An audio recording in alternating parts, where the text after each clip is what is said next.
Bismillahirrahmanirrahim. Alhamdulillahirabbil alamin. Wassalamu ala asyrafil mursalin wa ala alihi wa sahbihi ajmain. Rabbi shrah li sadri wa yassir li amri wahlul 'uqdatam min lisani yafqahu qawli.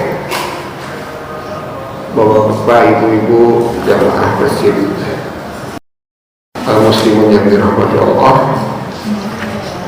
berikut kami akan membacakan buku fatwa tarjih tanya jawab agama yang diterbitkan oleh Tarjih dan Tajdid Pimpinan Pusat Muhammadiyah. Kita memasuki subjudul 2, salat tahiyatul masjid ketika khutbah. Pertanyaannya, pada saat khatib sedang berkhutbah, jamaah salat Jumat harus mendengarkan khutbah dengan khusyuk. Bagaimana halnya dengan orang yang baru datang garis miring masuk ke masjid ketika khatib sedang khutbah, lalu orang itu menunaikan salat tahiyatul masjid? Apakah salat tahiyat yang ia lakukan itu tidak termasuk perbuatan yang sia-sia? Karena sudah tentu orang yang sedang melakukan sholat tahiyatul masjid itu tidak mendengarkan khutbah. Mohon penjelasan. Pertanyaan dari Muhammad Ilyas, Maros, Sulawesi Selatan.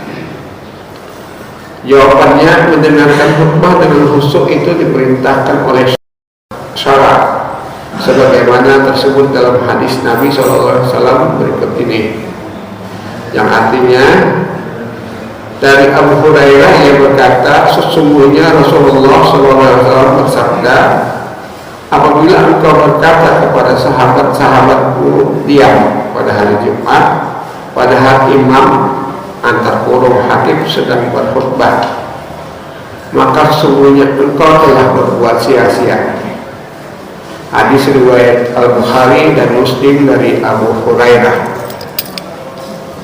Hadis ini menegaskan bahwa orang yang berkata-kata di waktu khatib sedang berkhutbah, walaupun menegur orang lain supaya tidak berkata-kata misalnya, maka orang itu dipandang telah melakukan kesalahan atau dianggap telah berbuat sia-sia.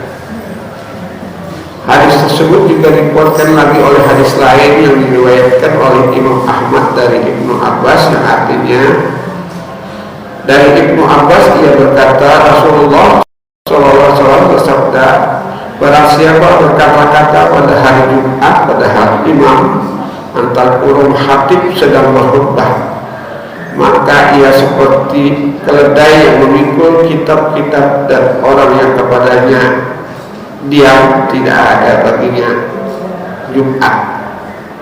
Hadis riwayat Ahmad dari Ibnu Abbas.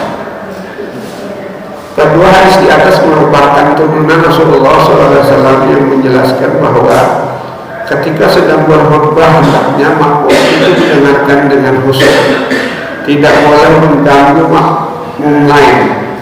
Begitu juga ketatnya keharusan bagi makmum untuk mendengarkan khutbah. Dalam hadis tersebut dijelaskan bahwa menegur makmum lain untuk tidak berkata-kata atau tidak mengganggu yang lain pun dianggap sebagai perbuatan sia-sia yang terlarang. Dalam hadis lain, Rasulullah SAW menjelaskan sebagai berikut, yang artinya, dari Abu Ayyub ia berkata, saya mendengar Nabi SAW bersabda, barang siapa mandi pada hari Jumat dan mengenakan wangi-wangian bila ada, dan memakai pakaian yang terbaik, lalu sholat seberapa banyak menurut kehendaknya dan tidak mengganggu seseorang, kemudian berdiam diri sambil memperhatikan khutbah sejak ia datang hingga berdiri sholat, maka perbuatan yang demikian itu menjadi terbebas dosanya selama antara Jumat hari itu dengan Jumat berikutnya. Kemudian hadis lain yang artinya, dari Abu Hurairah yang berkata, Rasulullah SAW bersabda, barang siapa mandi pada hari Jumat kemudian mendatangi sholat Jumat dan mengerjakan sholat sekedar kemampuannya serta ia diam mendengarkan imam berkhutbah, sampai selesai lalu mengerjakan sholat Jumat bersamanya, maka dia diampuni dosa-dosanya antara Jumat itu dengan Jumat berikutnya dan ditambah 3 hari. Hadis riwayat Muslim. Hadis-hadis terakhir ini pun pengertiannya sama dengan hadis-hadis sebelumnya, yaitu menunjukkan adanya keharusan bagi makmum untuk mendengarkan khutbah yang disampaikan oleh khatib. Adapun mengenai sholat tahiyatul masjid ketika khatib sedang berkhutbah bagi makmum yang baru datang ditunjukkan pula oleh hadis Rasulullah SAW yang artinya, dari Jabir ia berkata, pada suatu hari Jumat ada seorang masuk ke masjid. Pada saat itu Rasulullah SAW sedang berkhutbah. Lalu Rasulullah berkata kepada orang itu, "Sudahkah kamu sholat?" Orang itu menjawab, "Belum." Kemudian Rasulullah SAW bersabda, "Berdirilah dan sholatlah 2 rakaat." Hadis riwayat Al-Bukhari dan Muslim dari Jabir. Dalam hadis lain diterangkan bahwa Rasulullah SAW bersabda yang artinya, apabila pada hari Jumat salah seorang dari kamu datang pada waktu imam sedang khutbah, maka hendaklah ia sholat 2 rakaat dan hendaknya agar dipercepat. Hadis riwayat Muslim, Ahmad dan Abu Dawud. Berdasarkan kedua hadis di atas, jelaslah bahwa sholat tahiyatul masjid ketika khatib sedang berkhutbah bagi makmum yang baru datang itu disyariatkan. Dalam hadis di atas ditegaskan bahwa orang yang baru saja masuk masjid pada saat Nabi SAW sedang berkhutbah oleh Nabi SAW disuruh sholat tahiyatul masjid. Memperhatikan kedua hadis itu, maka dapatlah disimpulkan khatib boleh menegur seseorang makmum bila perlu.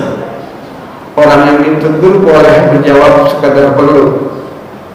Salat tahiyatul masjid disyariatkan walaupun pada saat khatib sedang berkhutbah. Sepintas lalu mungkin kedua hadis di atas dianggap bertentangan dengan hadis-hadis sebelumnya yang menegaskan bahwa makmum harus mendengarkan khutbah dengan khusyuk. Akibatnya mungkin ada orang yang berupaya untuk melakukan pentarjihan antar ulum memilih dalil mana yang lebih kuat, dan kesimpulannya bisa saja bahwa kedua hadis di atas tidak dapat dijadikan hujjah karena bertentangan dengan hadis-hadis yang lebih kuat yang menegaskan bahwa makmum harus mendengarkan khutbah dengan khusyuk sebagaimana diungkapkan oleh penanya. Kalau kita perhatikan dengan seksama, kedua hadis di atas itu tidak bertentangan dengan hadis-hadis sebelumnya. Kedua hadis di atas itu merupakan satu kekhususan dari hadis-hadis sebelumnya yang bersifat umum. Dengan kata lain, kedua hadis di atas bersifat khusus. Sedangkan pada saat khatib berkhutbah tidak termasuk sia-sia yang dapat mengurangi nilai ibadah Jumat. Justru sebaliknya, makmum yang baru datang diharuskan oleh Nabi SAW sholat tahiyatul masjid betapapun khatib sedang berkhutbah. Dengan demikian, kedua hadis di atas dengan hadis-hadis sebelumnya dapat dikompromikan. Sekali lagi, sholat tahiyatul masjid pada saat khatib sedang berkhutbah bagi makmum yang baru datang bukanlah perbuatan sia-sia, tetapi sebaliknya merupakan perbuatan ibadah yang diperintahkan oleh syara. Wallahu a'lam bishawab. Demikian pembacaan buku Tanya Jawab Agama dari Majelis Tarjih Pimpinan Pusat Muhammadiyah. Kita akhiri dengan membacakan kafaratul majlis. Subhanakallahumma wa bihamdika asyhadu an la ilaha illa anta astaghfiruka wa atubu ilaik. Assalamualaikum warahmatullahi wabarakatuh.